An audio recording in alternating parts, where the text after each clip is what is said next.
Guys, video start करने से पहले मैं आपको ये कहना चाहूँगी कि देखो, मैं आपको टैक्स नहीं पढ़ा रही हूँ। मैं बस आपको ये बता रही हूँ कि टैक्स को कैसे पढ़ना चाहिए, क्योंकि बहुत सारे स्टूडेंट्स को डर होता है कहीं ना कहीं।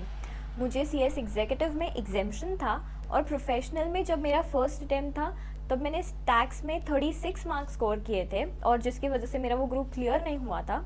और फिर नेक्स्ट अटैम्प्ट में I scored 56 marks in tax. So ये जो ट्रांजिशन था और एग्जीक्यूटिव में मुझे जैसे एग्जेम्पशन मिला, तो मुझे ऐसे लगता है मैं आप लोगों के साथ कुछ चीज़ें शेयर कर सकती हूँ जिससे आप भी आपका स्कोर इम्प्रूव कर सकते हो, राइट? ओके। और मैंने मेरे नोट्स का लिंक आपको डिस्क्रिप्शन बॉक्स में दिया है, आप सिर्फ उसको रेफरेंस के लिए यूज़ करना, क्योंकि ऑब्वियसली अभी बहुत सारे अमेंडमेंट्स आ चुके होंगे उसमें। ये मेरी टैक्स की नोट्स थी जो मैंने रेफ़र की थी, राइट? Let's get started. पहले मैं आपको ऐसे कुछ पॉइंटर्स बताऊंगी जो एग्जीक्यूटिव और प्रोफेशनल दोनों को एप्लीकेबल है, और उसके बाद सिर्फ हम एग्जीक्यूटिव पे बात करेंगे। जो भी इंपॉर्टेंट चैप्टर्स है उसमें, उसका भी मैंने अलग से आप लोगों के लिए एक लिस्ट बनाया है बहुत सारे रिसर्च करने के बाद, और सेम फॉर प्रोफेशनल, राइट? पहली चीज़ ये है कि अगर आप टैक्स में थोड़े से भी वीक हो, आपको डेली पढ़ना है टैक्स एटलीस्ट फॉर 2 आवर्स। रोज़ प्रैक्टिस करोगे तो उससे कनेक्शन बना रहेगा, राइट? क्योंकि कभी कभी हम जैसे नॉर्मल सब्जेक्ट्स पढ़ते हैं, कभी 3 दिन पढ़ते हैं, उसके बाद 2 दिन का गैप ले लेते हैं, तब कोई और सब्जेक्ट पढ़ते हैं, उसके बाद फिर से पढ़ते हैं, तो थोड़ा बहुत लिंक रहता है बाकी सब्जेक्ट्स के लिए। बट जब आप टैक्स पढ़ते हो तो कहीं ना कहीं वो लिंक ब्रेक हो जाता है, जिसकी वजह से हमें जो पहले याद था वो याद नहीं रहता। सो मेक श्योर कि आप टैक्स को रोज़ पढ़े। सिर्फ पढ़ना नहीं है, बल्कि आपको सॉल्व करना है टैक्स को, उतनी ज़्यादा आपको क्लैरिटी आएगी। ऑलराइट? सो फर्स्ट पॉइंट है study for 2 hours for tax daily. Second point है सॉल्व सीए इंटर और CA final revision test papers. ये आपको ICAI के साइट पे भी मिल जाएंगे। यू गाइस, ये बहुत ज़्यादा हेल्पफुल होते हैं, और ये मैं आपको सीक्रेट बता रही हूँ जहाँ से कभी कभी क्वेश्चंस पूछे जा सकते हैं आपके पेपर में। या मैं आपके साथ मेरा एक्सपीरियंस शेयर करना चाहूँगी। क्या हुआ था कि मेरा CS प्रोफेशनल का टैक्स का पेपर था, और मैंने CA फाइनल का रिवीजन टेस्ट पेपर बस एक बार देख कर गई थी। एक क्वेश्चन था जो बहुत डिफ़िकल्ट था, फिर भी मैंने कैसे तो भी करके उसको समझा और सॉल्व किया, राइट? और उसके बाद जब मैं पेपर देने गई, जो लास्ट क्वेश्चन था वो एग्जैक्टली सिर्फ नेम्स चेंज थे, वो एग्जैक्टली वैसा ही था जो क्वेश्चन मैंने CA फाइनल के RTP में सॉल्व किया था, और वो 8 मार्क्स का था। Can you imagine?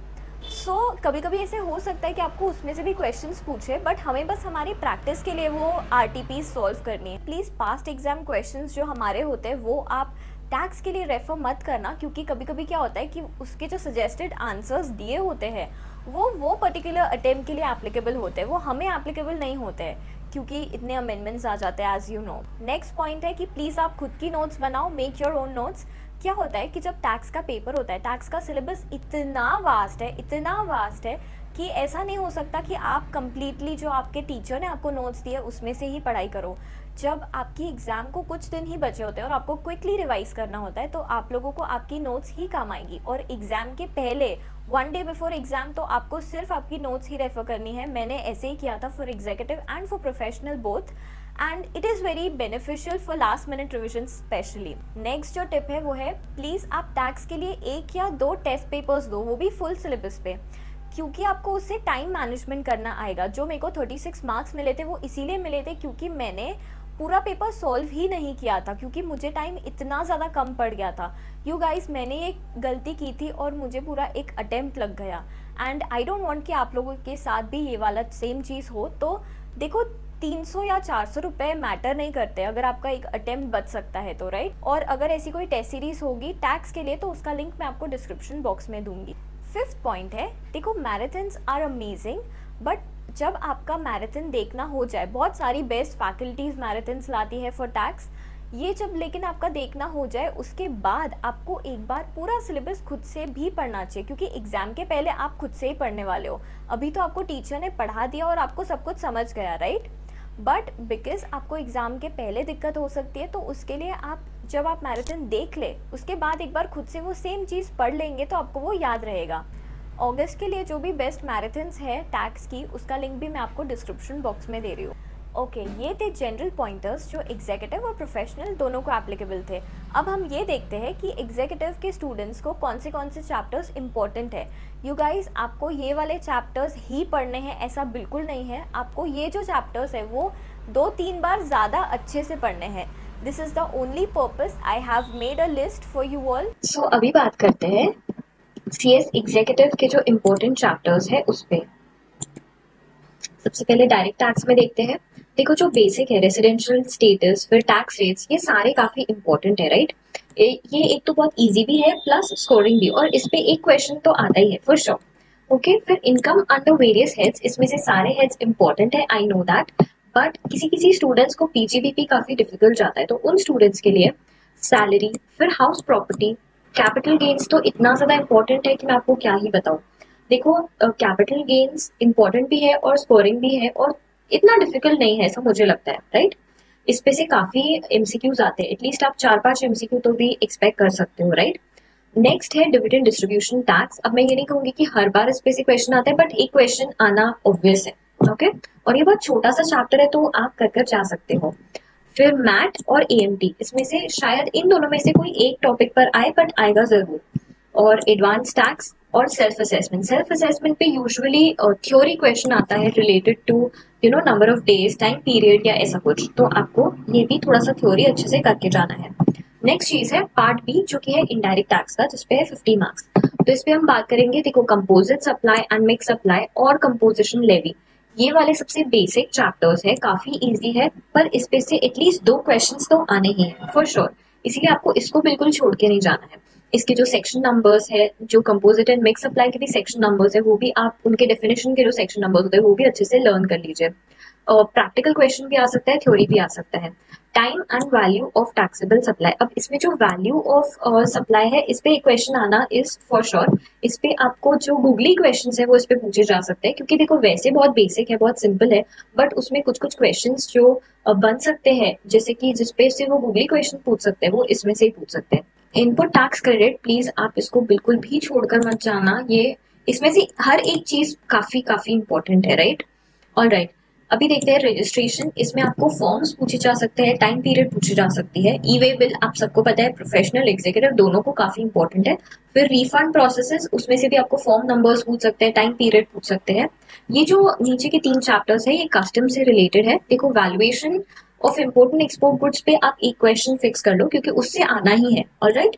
फिर ड्यूटी ड्रॉबैक और वेयरहाउसिंग को मैं आपको कहूंगी कि थोड़ा सा आप अच्छे से पढ़ के जाओ, हार्डली एक आध क्वेश्चन आता है, आई अंडरस्टैंड, बट इन दोनों में से ही आ सकता है, स्पेशली ड्यूटी ड्रॉबैक से, जहां तक मुझे लगता है। ऑलराइट, अभी देखते हैं और सीएस प्रोफेशनल के स्टूडेंट्स के लिए है। जो सीएस एग्जीक्यूटिव के स्टूडेंट्स थे वो अब वीडियो बंद कर सकते हैं। ओके, सीएस प्रोफेशनल में पहले हम बात करते हैं इनडायरेक्ट टैक्स की, जो कि होता है 70 मार्क्स के लिए। तो इसमें आपको क्या क्या इंपॉर्टेंट है, एक तो बेसिक सीजीएसटी और आईजीएसटी, फिर नेक्स्ट है कंपोजिशन लेवी, इस पे भी आपको काफी क्वेश्चंस पूछ सकते हैं। देखो अब time, place and value of taxable supply में से ना आपको क्वेश्चंस जरूर पूछेंगे, बट इस पे से आपको काफी हार्ड क्वेश्चंस नहीं होते, ये बहुत ही बेसिक है, तो मेक श्योर कि आप इसको तो कर ही जाओ, मतलब it's very scoring basically. Okay, next है इनपुट टैक्स क्रेडिट। अब इसमें से ब्लॉक क्रेडिट, फिर कैसे कैलकुलेट करते हैं, ये आपको अच्छे से ही करना है। इसके लिए आप जो मैंने आपको जैसे कि वीडियो में बताया था कि आप जो सीए इंटर या सीए फाइनल की आरटीपीज है, ये वाली स्पेसिफिक चैप्टर के लिए आप उसमें से कर ही जाना, क्योंकि उसमें काफी अच्छे क्वेश्चंस पूछे जाते हैं। रजिस्ट्रेशन में जैसे कि मैंने आपको एग्जीक्यूटिव में बताया, एग्जीक्यूटिव वाले इंपॉर्टेंट चैप्टर्स में, कि आपको रजिस्ट्रेशन में फॉर्म्स करने हैं और टाइम लिमिट्स करनी है। ई वे बिल आपको भी पता है, अभी तक के हर एक एग्जाम में पूछा ही गया है कोई ना कोई क्वेश्चन ई वे बिल से। रिफंड प्रोसेसेस में आपको ना कि सिर्फ टाइम लिमिट्स याद रखनी है, बट ऑल्सो जो फॉर्म्स दिए हुए हैं वो भी। Okay, demand and recovery, I know कि कुछ स्टूडेंट्स के लिए ये थोड़ा सा ना लेंदी हो जाता है, बट इस पे से क्वेश्चन आता है, क्योंकि इंस्टीट्यूट जानती है कि हम ये वाले जो चैप्टर्स है ये छोड़कर जा सकते हैं, इसीलिए वो जानबूझकर ये वाले चैप्टर्स में से ही क्वेश्चन पूछती है। देखो एडवांस रूलिंग काफी इजी है और बहुत स्कोरिंग भी, क्योंकि इस पे से 4 या 5 मार्क का क्वेश्चन आ ही सकता है। ऑलराइट, अपील्स एंड रिविजन्स, फिर से again it's quite lengthy, but इस पे से क्वेश्चंस पूछे जाते हैं। ओके, अभी बात करते हैं कस्टम्स की, जिसमें valuation of import and export. इस पे आपको पता ही होगा कि आपको वैल्यूएशन पे एक क्वेश्चन पूछा ही जाता है कस्टम्स में स्पेसिफिकली। फिर एक क्वेश्चन उसका हो गया। दूसरा क्वेश्चन या तो आपको ड्यूटी ड्रॉबैक का पूछेंगे, या तो वेयरहाउसिंग का, या फिर इनका जो केस लॉज जो रहते हैं उसमें से भी आपको पूछ सकते हैं। इसीलिए you have to be thorough with duty drawback plus warehousing और इनके जो केस लॉस है वो। ओके, बैगेज रूल्स इंपॉर्टेंट है, इवन यू नो दैट। काफी बार आता है बट आई गेस हर बार नहीं आता है, कभी कभी ऑल्टरनेट अटेम्प्ट्स में आ जाता है बैगेज से क्वेश्चन, जिसमें आपको वो कैलकुलेट करना होता है कि कितना इनको देना पड़ेगा बैगेज का। फिर एडवांस रूलिंग, देखो अगर या तो एडवांस रूलिंग आपको डायरेक्ट टैक्स में भी पूछ सकते हैं या फिर जीएसटी में पूछ सकते हैं, जीएसटी वाला सबसे इजी लगता है मुझे, या फिर आपको कस्टम से भी पूछ सकते हैं। तो आप एडवांस रूलिंग तीनों के भी कर ही जाना अच्छे से, राइट। ओके, जो न्यू सिलेबस वाले स्टूडेंट्स हैं उनके लिए फॉरेन ट्रेड पॉलिसी भी है, तो इसको छोड़कर मत जाना, ऑल राइट, क्योंकि आपका इसमें न्यू इंक्लूड हुआ है। और इसके फॉरेन ट्रेड पॉलिसी के भी क्वेश्चंस आपको सीए इंटर या सीए फाइनल के क्वेश्चन पेपर्स में मिल जाएंगे। So that's it guys, I just hope आपको ये वीडियो हेल्प किया होगा आपके टैक्स के प्रिपरेशन के लिए। जस्ट अ रिमाइंडर, मैंने मेरे हैंड रिटन नोट्स का लिंक आपको डिस्क्रिप्शन बॉक्स में दिया है, टेस्ट सीरीज़ का लिंक डिस्क्रिप्शन बॉक्स में है, और रिविजन टेस्ट पेपर्स का भी मैं आपको डिस्क्रिप्शन बॉक्स में दे रही हूँ। सो आई जस्ट होप कि आप लोग टैक्स में एग्जाम्शन स्कोर कर सको। All right, thank you so much for watching, see you in the next video, आओ जो।